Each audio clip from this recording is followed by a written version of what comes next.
Hey y'all, welcome to Backwoods Sports Room. I'm Justin. And I'm Corey. This week we're doing the BCS National Championship game featuring number 1 Notre Dame, which is 12-0, and number 2 Alabama, who's 12-1. Man, I can't wait for this game.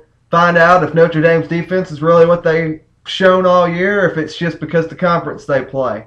I mean, Alabama, we've been proven that they can hold their own, run the ball with the best of them. I mean, play complete smash mouth football. And I think Notre Dame might be able to play a little bit of smash mouth football there too, Justin. Yeah, it's going to be a smash mouth football game. It's going to be a grinded out, pound the ball game for the most part, I believe. For the most part, with just a couple passes being complete. Because, I mean, both defenses are quite awesome as what we've seen on TV.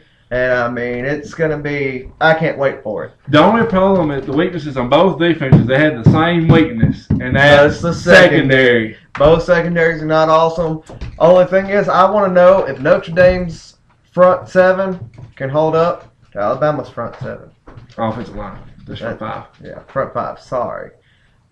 Anyway, Alabama has the best run-blocking offensive line in the nation. Very much so. I they mean, with proved Barrett Jones as their leader, I mean, he has won an amazing center, considering he's won a national championship from every position on the line except for center.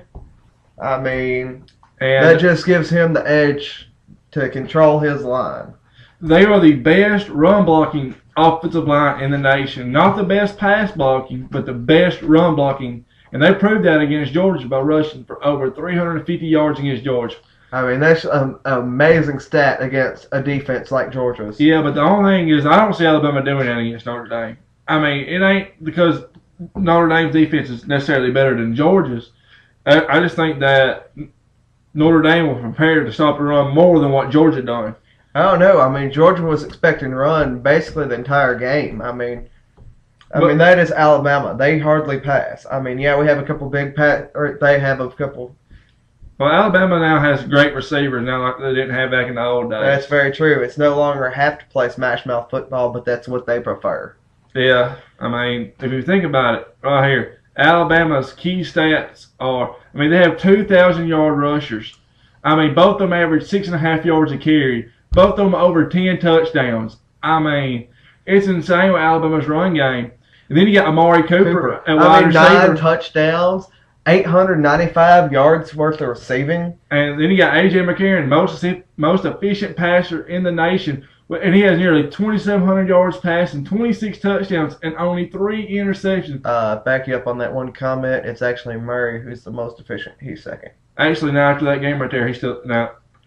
He took over first place? Yeah, he took over first place. Okay, never mind. But also, I mean, what if we see Kenny Bell back? I mean, he's only supposed to be out for 5 weeks. I mean, I just don't see him playing in this game, honestly. I mean, if I was Alabama, I'd much rather protect him for next year. Yeah, exactly. I mean, because him coming back so soon, I mean, that's a chance of him re-breaking it and winding up like Prothro did. Well, Prothro never to come back to begin with. I know. I mean, they projected him coming back in a year. And then, but if they play Kenny Bell, I mean, it could wind up re-breaking like that. And I say just leave him on the bench for this game. I mean, they proved they can survive without him. I mean, Alabama might need him, but the only thing is they have so many other receivers that they can go to that are still really good. It's just Kenny Bell and Amari Cooper are their top 2 right now. Yeah, I mean, because they lost a lot of the best receivers earlier in the year. Yeah, I mean, they've lost some of their, like, Yeldon was actually the backup to, I think it was Hart. Fowler. His backup to Fowler. And then also lost Hart as a receiver, right? Hart was running back also, but he was behind Yeldon. Yeah, but we also lost him. He was an amazing running back to start with. I know. But, Alabama has a bunch of injuries throughout the whole year when it comes to the skill positions. And, I mean, I can't wait to see Manti Te'o take on this Alabama team. I mean, that's going to be a great matchup, Manti Te'o versus Alabama. Manti Te'o is a wonderful player. I mean, one of the best defensive linebackers in the league by far. I mean, think about it. He just don't stop the run. He stops the pass, too. He has 7 interceptions for the year. I mean, and some of those interceptions are crazy. And, I mean, not just that. I mean, the way that Notre Dame plays football, I mean, their defense, they have 2 drop safeties. Yeah, and but then the thing about Notre Dame is their safeties always stay back. exactly But- to stop the big play. But against Alabama, both safeties are back. They will run the ball, and they will run it for yards. I mean, with it like that, that's going to creep the safeties up, and then It's going to that make Maury releases- Cooper open. Exactly. Or one-on-one. I want to see what happens when they go to that, because I mean they will have to bring the safeties up to stop the run, and I if mean- they don't, I mean, Plus Alabama has the most talented two-back tandem in the nation. I know. I mean they can constantly swap in and out and keep a fresh running back and constantly pound the ball. But the thing about it is, the reason they don't do it is because one of those freshmen or other. That ain't the reason they do it. It's because you got the speed one and then the power one. It throws the defense Well, off. I mean Lacey is still speed. I mean, No, he's- Lacey's a power back. I'm talking about between the two backs. So Lacey's the power. I know, but and- I'm still saying Lacey has the speed. But Lacey has the speed. power and finesse. I think I mean, Lacey can spin better than basically anyone in the league. he's been better than people in the PlayStation games. I know. I mean, that's what they always talk about. They're sitting there like, circle, left, right, circle, circle. I mean, even Well, on certain other sports shows that we're not going to mention. But They even do the same thing for Johnny Manziel too. I know. I mean, Johnny Manziel, That's a he whole does the different same phenomenon. thing. That's but a different phenomenon there. I mean, he is an amazing player. But we'll get to the Heisman later. But all right, now if you look at Notre Dame's offense, you got Everett Golson, redshirt freshman. I mean, he's only thrown for 11 touchdowns, but he really ain't had to throw for much. I mean, He's got 5 interceptions, which ain't bad for being a freshman. I mean, 5 interceptions your first year. I mean, while you're still trying to get composed and everything, Mhm. that's awesome. but the thing about it is Notre Dame really ain't had to pass the ball a lot because they have two great running backs in Riddick and Exactly. Wood. I mean, both of them are approaching 1,000 yards. I mean, Riddick's got 880, and then, well, Wood is still 260 yards away from 1,000. But I mean, he's only had 110 carries, and he's already got 740 yards. I mean, he has more. He Has a better average and Yeah. just one less touchdown. Mm-hmm. And he's a better average than Alabama's running backs. If you actually look at it, slightly better average. Yeah, he's got a .2 average over Yeldon Mm-hmm. and a .3 over Lacey. But the thing I like to see is Notre Dame's tight end. I mean, with his size and speed, how you supposed to approach him? I mean, you can't put a corner on him, and you really can't put a linebacker on him either. I know. It's going to be a nice matchup. It's still going to be a good game. It's not going to be... I mean, I believe the point spread is about right. Alabama will be about an 8-point favorite. Alabama will be an 8-point favorite. I mean, I believe that's pretty dang close. But it might be like the previous national championship games with the SEC and a team like that. I mean, can wind up where Notre Dame shows up to play and Alabama doesn't. I mean, both of them have a month to prepare. Which, think about it. This is the X factor in this game for me. Nick Alabama's Saban, been there, done that. Notre Dame ain't never been there, done that. I'm still saying Nick Saban's my X factor. I mean, that's one X factor, but the experience of being there Experience. I know what you mean.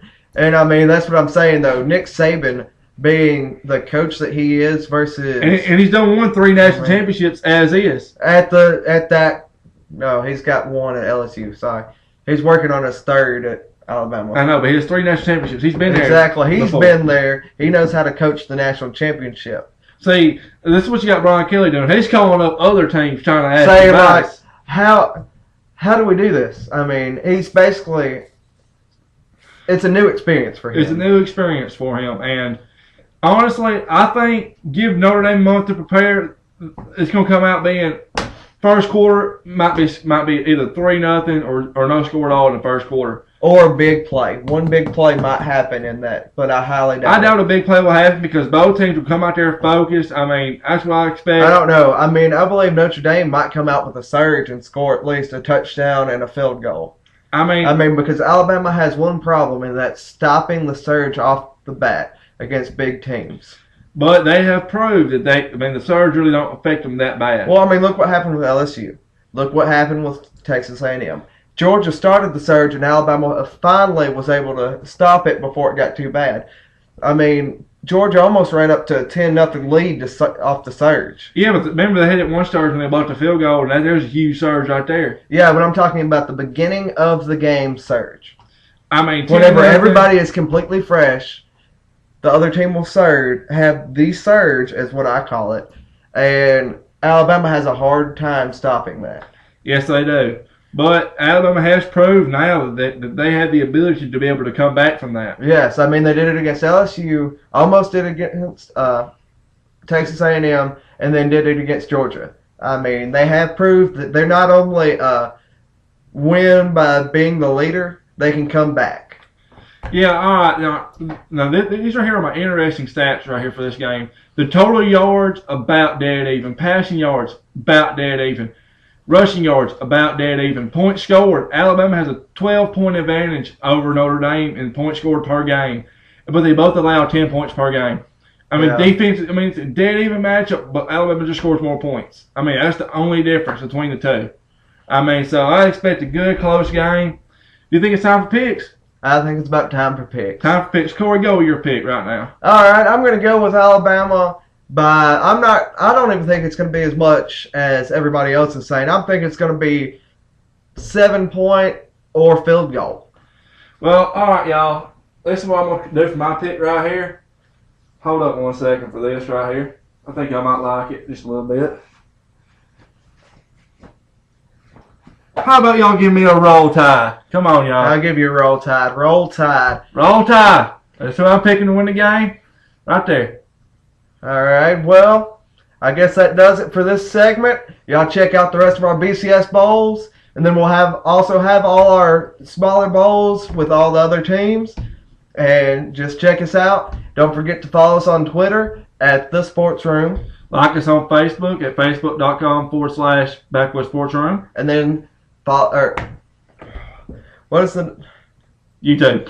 Yeah, I'm trying to think. What do you do on YouTube? Subscribe on YouTube at youtube.com/Backwoods Sports Room. Sorry about that, guys, but I'll catch y'all later. See y'all.